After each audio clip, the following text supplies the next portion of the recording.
हाय, मैं हूँ राम प्रकाश गौतम। अभी 45th जीएसटी काउंसिल का मीटिंग जो हुआ, उससे रिलेटेड बहुत सारे क्लेरिफिकेशन आए थे, जिसमें से एक सर्कुलर आया है, सर्कुलर नंबर 160, जो कि इम्पोर्टेंट है थोड़ा सा। तो इस पे हम लोग अभी थोड़ा सा क्लेरिफिकेशन ले लेते हैं। इसे मैंने फेसबुक, व्हाट्सएप सब जगह ग्रुप में डिस्कस किया था लोगों से, तो कई लोगों का क्वेश्चन आया कि सर एक बार आप सर्कुलर नंबर 160 को एक्सप्लेन कर दो।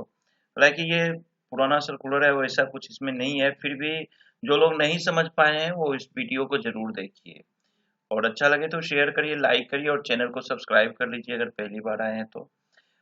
जो ये सर्कुलर आया है, यह सेक्शन 16 सब सेक्शन 4 से रिलेटेड आया है।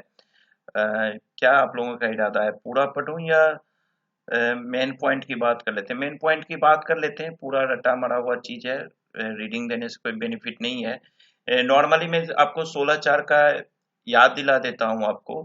16(4) में अपना क्या था कि जब भी आप लोग मतलब रिटर्न का जो आईटीसी क्लेम करते थे, तो आपका क्या था, जो कोई फाइनेंशियल ईयर जैसे चल रहा है, सपोज 20-21 फाइनेंशियल ईयर चल रहा है, तो आपके पास नियम था कि 20-21 फाइनेंशियल ईयर के खत्म होने के बाद का जो सितंबर महीना आता है, उसके जीएसटीआर 3B में आप आईटीसी ले लो, या जो एनुअल रिटर्न आता है, इस दोनों में जो पहले होगा वो आपको करना है। तो मोटा मोटी आप मान के चलो कि सितंबर जो आएगा, सितंबर महीना का जो जीएसटीआर 3B जाएगा, आपका फाइल करोगे, उसी में आपको चाहे कोई इनवॉइस छूट गया हो या कुछ आपका डेबिट नोट वगैरह हो, तो उसका आईटीसी वगैरह अगर आपको क्लेम करना है तो आप क्लेम कर लो। यही था ना प्रोविजन, यही था प्रोविजन। बट इसमें चेंज हुआ। अब चेंज हुआ कि 1 जनवरी 2021 से इसमें कुछ चेंजेज हुए हैं। इसमें अगला क्वेश्चन एक और कहता था इसमें कि which of the following dates are relevant to determine the financial year for the purpose of section 16 subsection 4, date of issuance of debit note or date of issuing of underlying invoice। अब क्या हुआ था कि financial year के लिए question था कि जो डेबिट नोट आपको इशू किया गया है जिस डेट को, उस फाइनेंशियल ईयर को मानोगे, या जिस इनवॉइस से रिलेटेड वो डेबिट नोट है, उस इनवॉइस के डेट को आप आईटीसी के लिए मानोगे। अब इसमें क्या हुआ कि इस क्लेरिफिकेशन में इन्होंने कहा कि पहले लॉ में क्या लिखा हुआ था, जो जीएसटी का अपना सीजीएसटी एक्ट 2017 है, उसमें 1 जनवरी 2021 से अमेंडमेंट किया गया है सेक्शन 16 सब सेक्शन 4 में, जिसमें आपको एक लाइन नया जो है, लाइन तो पूरा वही है, एक सेंटेंस को ओमिटेड कर दिया गया है। तो एक बार इस लाइन को हम पढ़ते हैं। A registered person shall not be entitled to take ITC in respect of any invoice or debit note for supply of goods or services or both after the due date of furnishing of the return under section 39 for the month of September following the end of financial year to which such invoice or invoice relating to such। अब इस line को यहां से हटा दिया गया। अब यहां से आपको पढ़ना है such invoice or debit note pertains of pertains or furnishing of the relevant annual return whichever is earlier। पहले क्या था, उस इनवॉइस से रिलेटेड डेबिट नोट, अब का नहीं, उस इनवॉइस से रिलेटेड को आप भूल जाओ, सिर्फ डेबिट नोट की बात है। तो यहाँ पे इन्होंने कहा कि ये लाइन जो है ये ओमिटेड कर दिया गया। ये लाइन ओमिटेड से क्या होता है कि अब आपको डेबिट नोट सेपरेट चीज हो गया और जो इनवॉइस था वो सेपरेट चीज हो गया। बोथ आर सेपरेट थिंग, अब दोनों एक रिलेशन नहीं रहा इन दोनों का। देखिए, अकाउंटिंग पर्पज से जो डेबिट नोट आपका इशू हो रहा है वो तो उसी इनवॉइस से होगा, समझना है ना आपको। जो परचेज सेल का इनवॉइस है, उसी इनवॉइस जो अंडरलाइन इनवॉइस है, मेन इनवॉइस जो है उसका, उसी लाइन उसी इनवॉइस से, अंडरलाइन जो इनवॉइस है उसी इनवॉइस से होगा अकाउंटिंग सिस्टम में। बट एज पर जीएसटी इन्होंने कहा कि अब इसको अलग अलग मान लो। अगर अलग फाइनेंशियल ईयर में डेबिट नोट इशू कर रहे हो तो इसको फाइनेंशियल ईयर डेबिट नोट को एक एज ए फ्रेश इनवॉइस की तरह ट्रीट करो, ठीक है।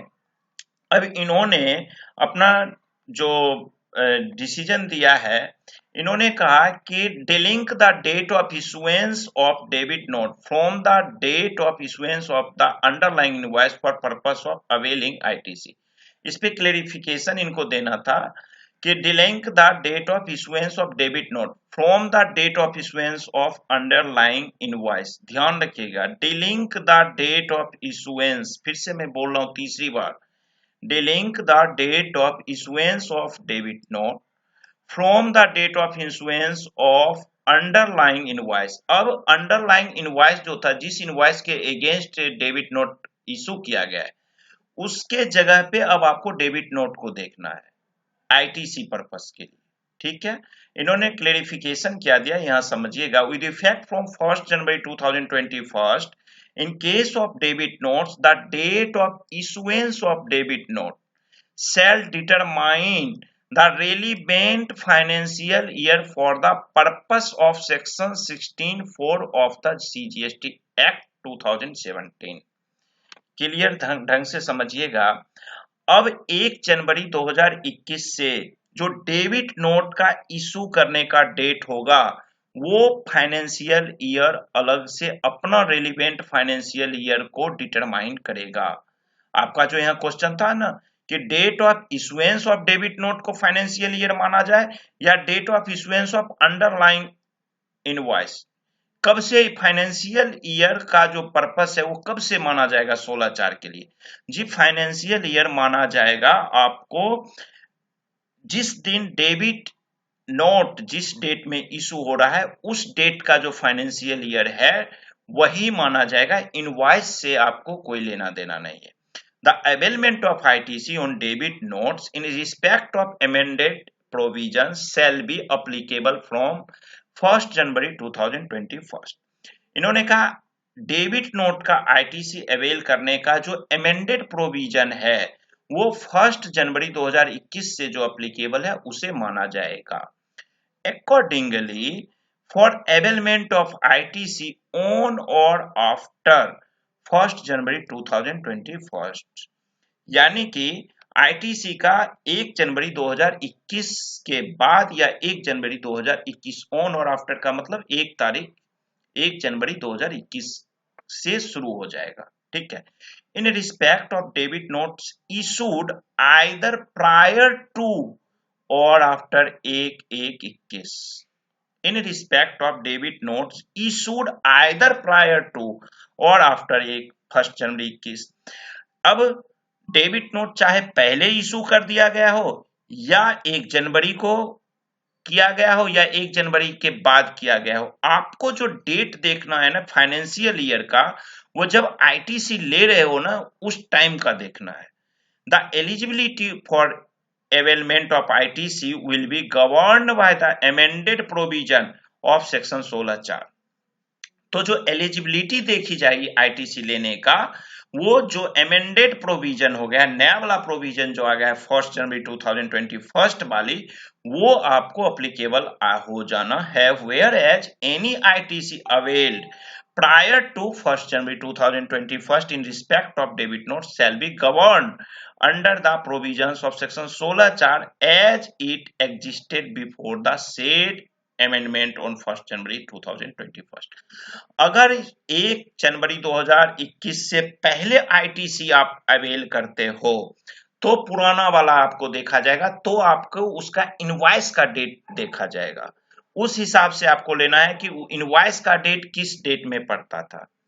लेकिन अगर आपका जैसे मान लो कि 1 दिसंबर 2020 का आपको डेबिट नोट है, अगर 1 दिसंबर 2020 का डेबिट नोट है, अगर आप उसको दिसंबर 2020 में ही आईटीसी क्लेम कर रहे हो तो उस केस में आपको देखना पड़ेगा कब का, आपका देखना पड़ेगा इनवॉइस कब से रिलेटेड है। इसका इस डेबिट नोट का जो इनवॉइस है वो किस डेट से रिलेवेंट है, उसी का फाइनेंशियल ईयर वहां पे अप्लीकेबल होगा इनवॉइस के अनुसार।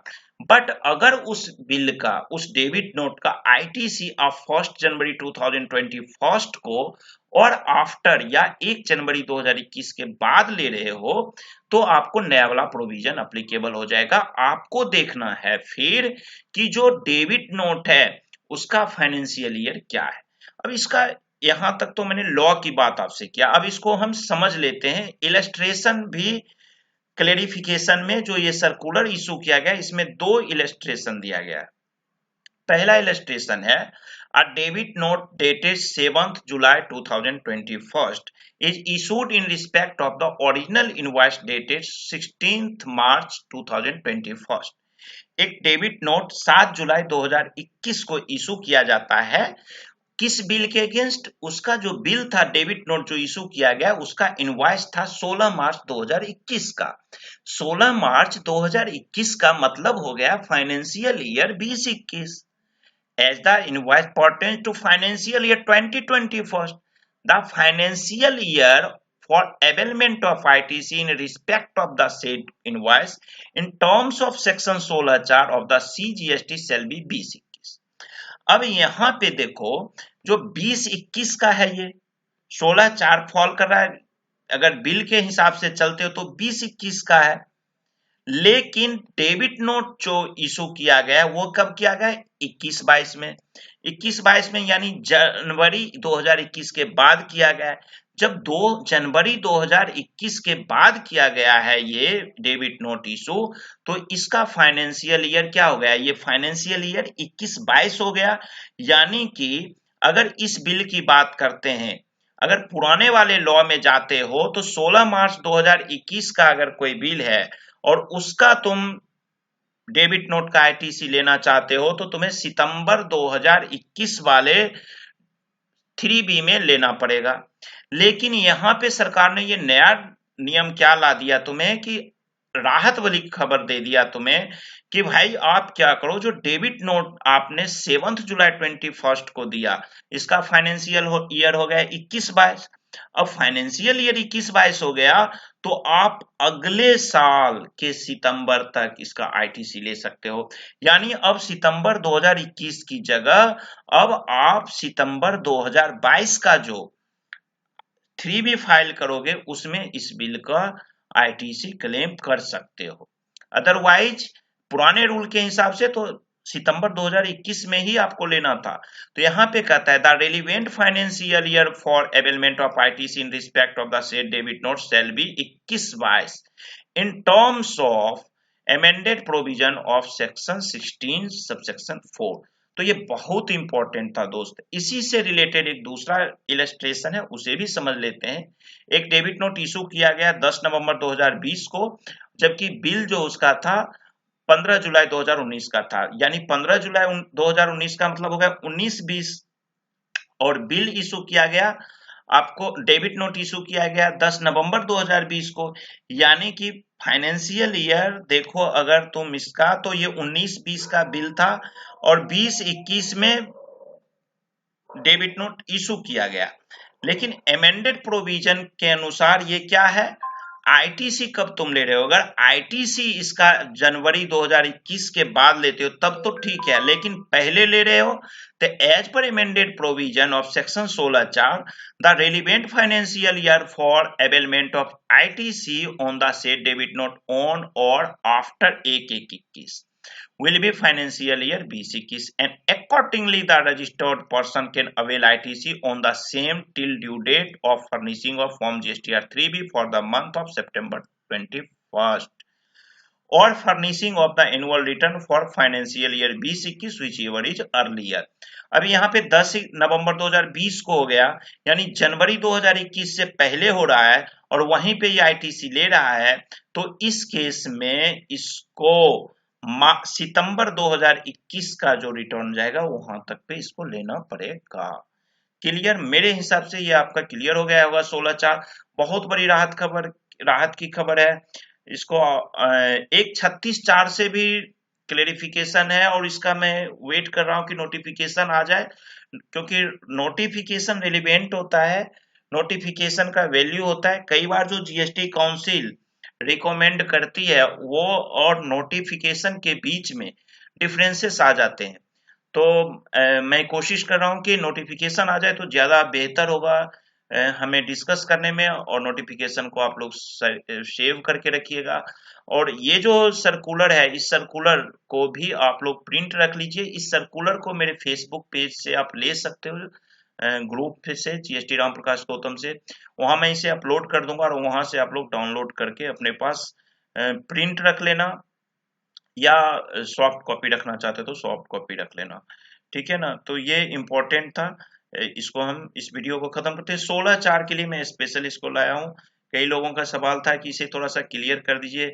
मुझे नहीं लगता इसमें कुछ समझने वाली बात थी, सारा बात तो क्लियर ही है, कुछ करना ही नहीं है। अब मतलब सीधा जो निचोड़ है, वो निचोड़ इस बात का है कि आपको अब जो डेबिट नोट का डेट है उस फाइनेंशियल ईयर को मानना है। ठीक है, थैंक यू, बाय बाय।